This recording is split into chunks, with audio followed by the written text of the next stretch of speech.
বেশি অ্যাগ্রেসিভ হয়ে যেতে পারে।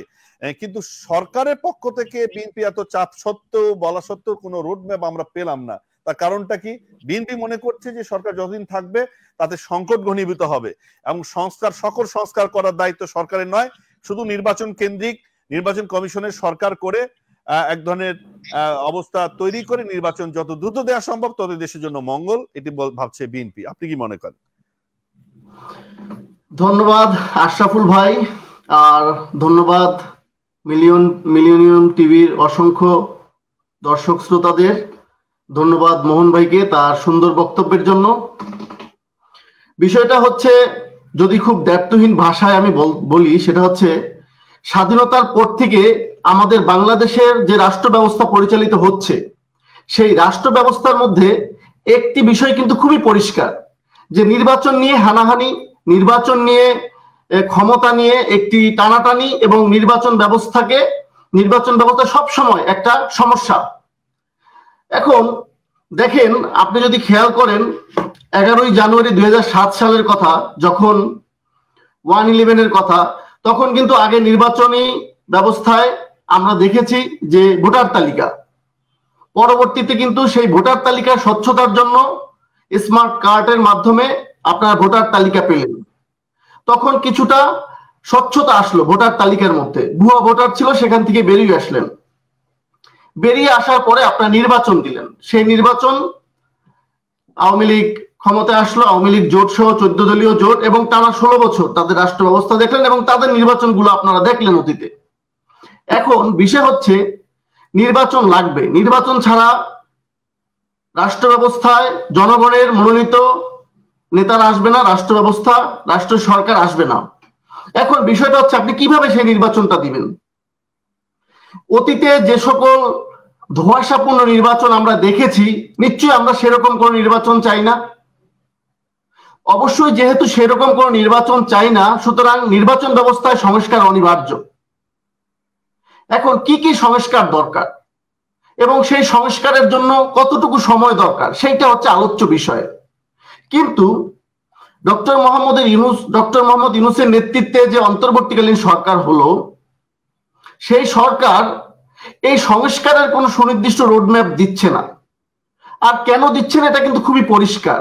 কেন দিচ্ছে না? কারণ তারা চায় একটা দীর্ঘমেয়াদী রাষ্ট্র ব্যবস্থার মধ্যে থেকে বা ক্ষমতার মধ্যে থেকে একটি সুস্পষ্ট সংস্কার, কিন্তু সেই সুস্পষ্ট সংস্কার যে কি কি হবে তারও কিন্তু সুনির্দিষ্ট কোনো রোডম্যাপ দিচ্ছে না। এখন সেক্ষেত্রে আমরা সহকারে বাংলাদেশের অধিকাংশ জনগণ কিন্তু একটা ধোঁয়াশার মধ্যে আছি যে আসলে কি হতে যাচ্ছে বা কি কি হচ্ছে বাংলাদেশে। তো সেই প্রেক্ষাপটে আমি মনে করি হয়তো তরুণ নেতৃত্ব সৃষ্টির জন্য এবং নতুন দল গঠনের মধ্য দিয়ে একটি অন্যরকম নতুন সম্ভাবনাময় বাংলাদেশ সৃষ্টির জন্য হয়তো ডক্টর ইউনূস টেকনিক্যালি এই বিষয়টা একটু ধোঁয়াশার মধ্যে আমাদেরকে রেখেছে, এবং আশা করি তিনি যে নির্দিষ্ট লক্ষ্য বা নির্দিষ্ট পরিবর্তনের রূপরেখা আনতে চাচ্ছে সেটা হয়তো এখনো তার কাছে খসড়া পরিপূর্ণ আসেনি।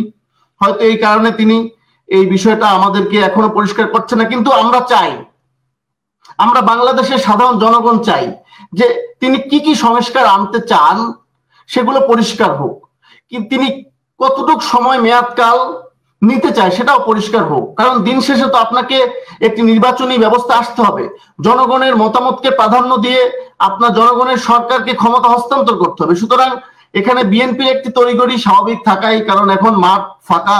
আগে আওয়ামী লীগ সহকারে 14 দলীয় মহাজোটের বা 14 দলীয় জোটের নির্বাচন ব্যবস্থা ছিল, যেখানে আওয়ামী লীগ এবং তাদের ছত্রছায়া ঘেঁষা রাজনৈতিক দলগুলো ইলেকশন করেছে, যে ইলেকশনটা শুধু একটি দেখানো ইলেকশনে ছিল।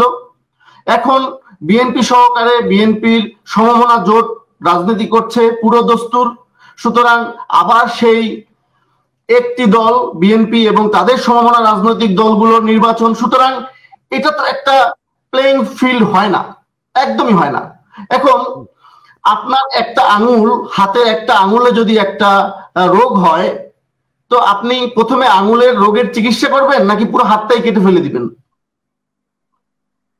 তো এখন সেখানে প্রশ্ন হচ্ছে যে আওয়ামী লীগ একটি দুরাচারী শাসন ব্যবস্থার মধ্যে ছিল, তাদের শাসন ব্যবস্থার সময় দৃশ্যমান উন্নয়ন হয়েছে, কিন্তু পাশাপাশি লুটপাট, দুর্নীতি, টাকা পাচার, রাজনীতিতে দুর্বৃত্তায়ন, বাজার ব্যবস্থায় সিন্ডিকেট, সর্বত্র তাদের ছত্রছায়া লোকগুলো দ্বারা পরিপূর্ণ করে রাখা।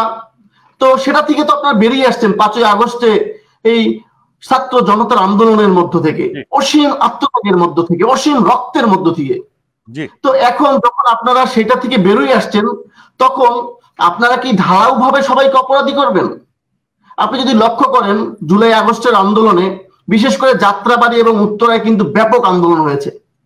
সেই আন্দোলনে আপনি যদি খেয়াল করেন দেখবেন 3 তারিখ এবং 4 তারিখে ওখানে উত্তরার কথা যদি বলি, খসরু সাহেব তিনি এমপি হয়েছিলেন, সেখানে আগে ছিলেন যিনি, তিনি কিন্তু অতপ্রতভাবে জড়ায় নাই, কারণ দলীয় কোন্দলের কারণে। পরবর্তীতে যখন ওবায়দুল কাদের তাকে ফোন দিল, আমি যতটুকু শুনতে পারছি বিভিন্ন মহল থেকে, যে হাবিব হাসান সাহেবের কাছে ওবায়দুল কাদের ফোন দিয়ে বলছে তোমার নামও, তো উনি বলছে কেন, খসরু সাহেব এমপি বানাইছেন, খসরু সাহেব নামুক। তো বিষয়টা হচ্ছে যে এই যে তাদের আন্দোলন, সেই আন্দোলনে কিন্তু সবাই নামি, ইভেন আপনারা যদি খেয়াল করেন অনেক ছাত্রলীগ নেতা কিন্তু এই বৈষম্য বিরোধী আন্দোলনের সাথে একাত্মতা ঘোষণা করেছে।